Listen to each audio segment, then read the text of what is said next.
Hello everyone. तो बच्चों आज हम देखेंगे जेई एडवांस का क्वेश्चन बच्चों काइनेमेटिक्स चैप्टर से। और जो बच्चे मेंस को टारगेट कर रहे हैं वो भी इस क्वेश्चन को कर सकते हैं। और बच्चों सबसे अच्छा तरीका होता है अपनी प्रिपरेशन को बूस्ट अप करने का प्रैक्टिस। बच्चों क्वेश्चन की प्रैक्टिस करेंगे हम इस चैनल पे, डेली ट्राई करेंगे एक एडवांस का क्वेश्चन करें जिससे आपका जो कॉन्फिडेंस लेवल होगा वो ज्यादा बूस्ट होगा। तो चलो बच्चों आज पहला क्वेश्चन स्टार्ट कर रहे हैं, देख लेते हैं इसको। चलो स्क्रीन पे चलते हैं। हेलो बच्चों, तो हमारी स्क्रीन पे क्वेश्चन आ गया है, देखेंगे इसमें क्या क्या डेटा गिवन है। फर्स्ट बच्चों गिवन है हमें वीटी डायग्राम। वीटी डायग्राम आपको क्या देता है, एक तो डिस्प्लेसमेंट और एक एक्सेलरेशन देता है। डिस्प्लेसमेंट कैसे कैलकुलेट करते हैं, एरिया अंडर वीटी डायग्राम क्या देता है डिस्प्लेसमेंट, और स्लोप ऑफ वीटी डायग्राम किसी भी पॉइंट पे क्या देता है बच्चों, एक्सेलरेशन देता है।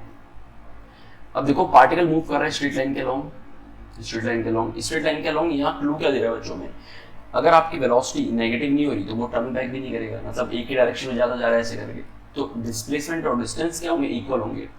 और इनिशियल वेलोसिटी दे रखी है आपको 5 मीटर पर सेकंड, जो कि यहाँ पे भी दिखा है, और रेस्ट पे आ जाता है वो 30 सेकंड के बाद। 30 सेकंड के बाद क्या आता है, रेस्ट पे आता है। तो सबसे पहले कैलकुलेट करना है डिस्टेंस। डिस्टेंस कैसे कैलकुलेट करेंगे बच्चों, डिस्प्लेसमेंट के इक्वल होगी, और डिस्प्लेसमेंट कैसे मिलेगा, वीटी डायग्राम का एरिया निकाल लो। तो इसका एरिया निकालना है बच्चों पे सभी आपको, ये क्वेश्चन सिंप्लीफाई हो गया। अब एरिया कैसे निकालेंगे, ये शेप को डिफरेंट शेप में डिवाइड करो पहले। तो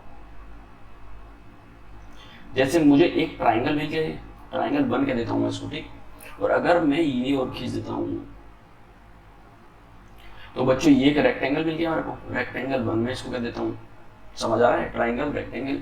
अब ये जो शेप बची है इसको फर्दर डिवाइड कर दो, एक ट्राइंगल ये मिल गया बच्चों, ट्राइंगल 2 कह दो इसको, और ये एक रेक्टेंगल मिल गया, इसको रेक्टेंगल 2 कह दो, ठीक। अब देखते हैं हम, सपोज इसकी हाइट बताओ बच्चों कितनी है ट्राइंगल की, ये जो y कोऑर्डिनेट है वही तो हाइट होगी 10, और इसका बेस कितना है बच्चों, यहाँ पे 20 होगा, क्योंकि इसका x कोऑर्डिनेट 20 था तो ये भी 20, ये 30, तो बेस कितना हो गया बच्चों, इसका 10 हो गया, और हाइट कितनी होगी इसकी 10 हो गई। तो एरिया कैलकुलेट करना है मुझे, एरिया बच्चों सारी शेप का लिख लेंगे, पहले ट्राइंगल का लिख रहे हैं, ट्राइंगल 1 का half into base into height, ये कंप्लीट हो गया हमारा। अब देखते हैं इसको, तो बच्चों 20 तो ये इसकी विड्थ हो गई, और हाइट कितनी हो गई 5 हो गई, तो 5 इंटू 20, 2 शेप खत्म हो गई। तीसरी इस ट्राइंगल की बात करते हैं बच्चों, इसकी हाइट यहाँ पे 5 थी और यहाँ पे कितनी हो गई 10 हो गई, तो बच्चों ये हाइट तो 5 हो गई, 8 हो गई, और उसके बाद ये जो विड्थ है, विड्थ x से 0 से 15 हो गई, तो बच्चों ये विड्थ जो है ना वो 15 है आपकी, तो half into base into height, plus ये रेक्टेंगल है, इसका x कोऑर्डिनेट यहाँ पे 15 था और यहाँ 20 हो गया, तो बच्चों यहाँ से यहाँ तक क्या है 5 है, और ये हाइट कितनी है 5 है, तो 5 इंटू 5, यहाँ से कैलकुलेट करोगे तो आएगा आपको 50 प्लस 100 प्लस 75/2 प्लस 25, ठीक है बच्चों।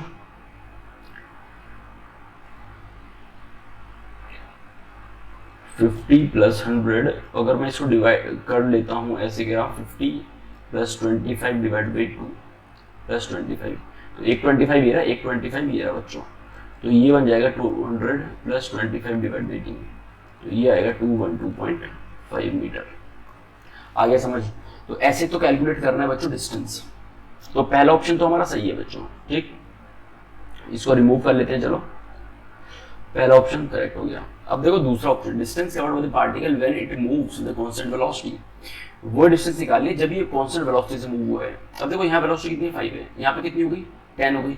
वेलोसिटी देखो y कोऑर्डिनेट देखना है आपको, भाई ये 5 ये 10 है, उसके बाद ये तो 10 है, अच्छा कांस्टेंट वेलोसिटी है यहाँ से यहाँ तक, उसके बाद 0 हो गई। तो बच्चों ये वाला जो डायग्राम है ना, आपको ये डायग्राम का एरिया निकालना है बस, ये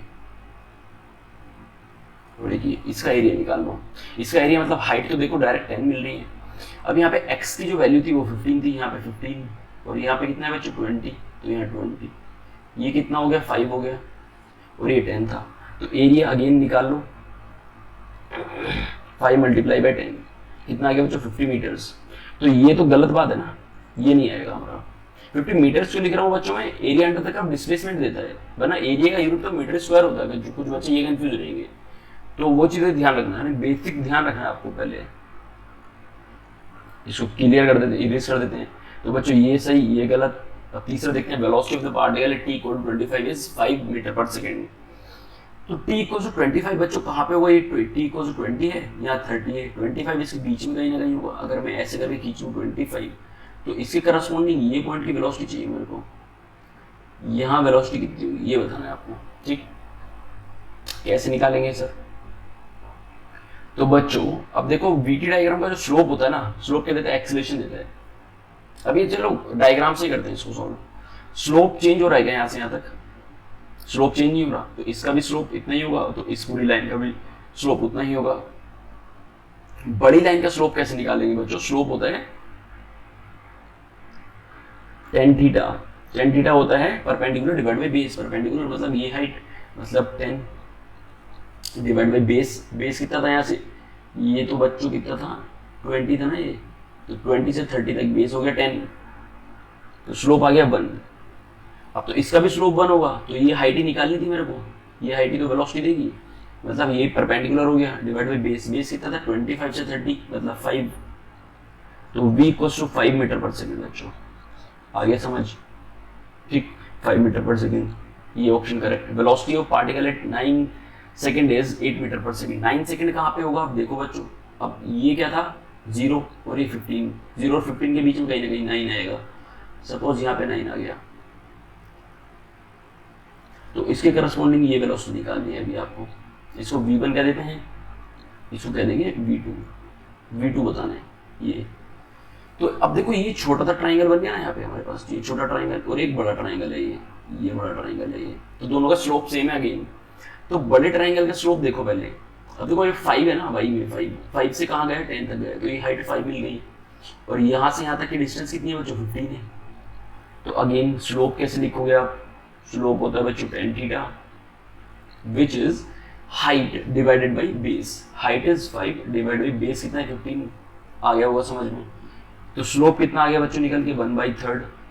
तो 1/3 इक्वल्स टू, इसकी हाइट निकालनी है हमें, ये हाइट अगर मुझे मिल जाए तो इस हाइट को मैं बोल दूंगा h, है ना, क्योंकि ये v2 नहीं है बच्चों, मैं बताता हूँ क्यों नहीं है v2, ये हाइट निकालनी है तो ये h हो गया।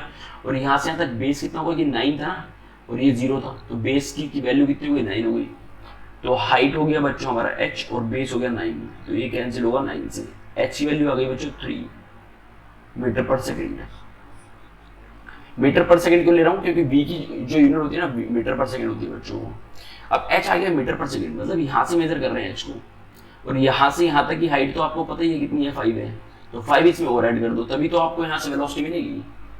ठीक है, तो इसमें आएगा 3 + 5 अगर v2 निकालना है आपको, तो ये आ गया 8 मीटर पर सेकेंड।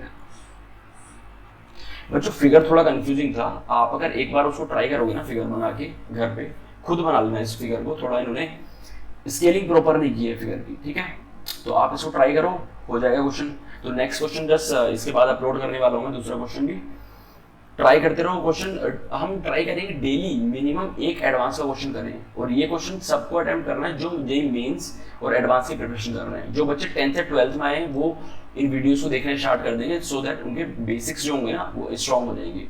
ठीक है बच्चों, मिलते हैं नेक्स्ट वीडियो में, तब तक के लिए टेक केयर।